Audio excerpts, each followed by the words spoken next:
ಆಚಿ ಮಸಾಲ. ಎಂತ ಅಡಿಗೆಯ ರುಚಿಯಾಗೋ ರಹಸ್ಯವು 20 ರೂಪಾಯಿ. ಮೊಬೈಲ್ ನೋಡ್ತಾ ಬೈಕ್ ಚಲಾಯಿಸಿ ಅಪಘಾತ ನಡೆದಿದೆ. ಸ್ಕೂಟಿಯಲ್ಲಿ ವೇಗವಾಗಿ ಬಂದು ಬುಲೆಟ್ಗೆ ಡಿಕ್ಕಿ ಹೊಡೆಯಲಾಗಿದೆ. ಹೆಲ್ಮೆಟ್ ಧರಿಸದೆ ಮೊಬೈಲ್ ನೋಡ್ತಾ ಯುವಕ ಡ್ರೈವಿಂಗ್ ಮಾಡಿದ್ದಾನೆ.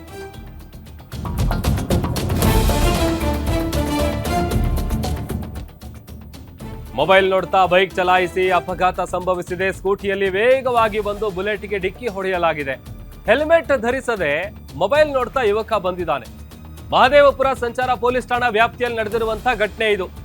ಸ್ಕೂಟಿ ಸವಾರನ ಅಜಾಗರೂಕ ಡ್ರೈವಿಂಗ್ ನಿಂದ ನಡೆದಿರುವಂತಹ ಆಕ್ಸಿಡೆಂಟ್ ಇದು. KA50Y8580 ನಂಬರ್ನ ವಾಹನದಲ್ಲಿ ಬಂದು ಡಿಕ್ಕಿ ಹೊಡೆದಿದ್ದಾನೆ. ಸ್ಕೂಟಿ ಸವಾರನ ವರ್ತನೆಗೆ ಸೋಷಿಯಲ್ ಮೀಡಿಯಾದಲ್ಲಿ ವ್ಯಾಪಕವಾದಂತಹ ಆಕ್ರೋಶ ವ್ಯಕ್ತವಾಗ್ತಾ ಇದೆ. ನೋಡಿ, ದೃಶ್ಯದಲ್ಲಿ ಗಮನಿಸ್ತಾ ಇದ್ದೀವಿ. ಅಲ್ಲ, ಜನಕ್ಕೆ ಏನು ಹೇಳಬೇಕು ಅಂತ ಅರ್ಥ ಆಗಲ್ಲ. ಯಾಕಂತಂದ್ರೆ ಹೆಲ್ಮೆಟ್ ಇಲ್ಲ, ಅದ್ರ ಜೊತೆಗೆ ಒಂದು ಕೈಯಲ್ಲಿ ಮೊಬೈಲು.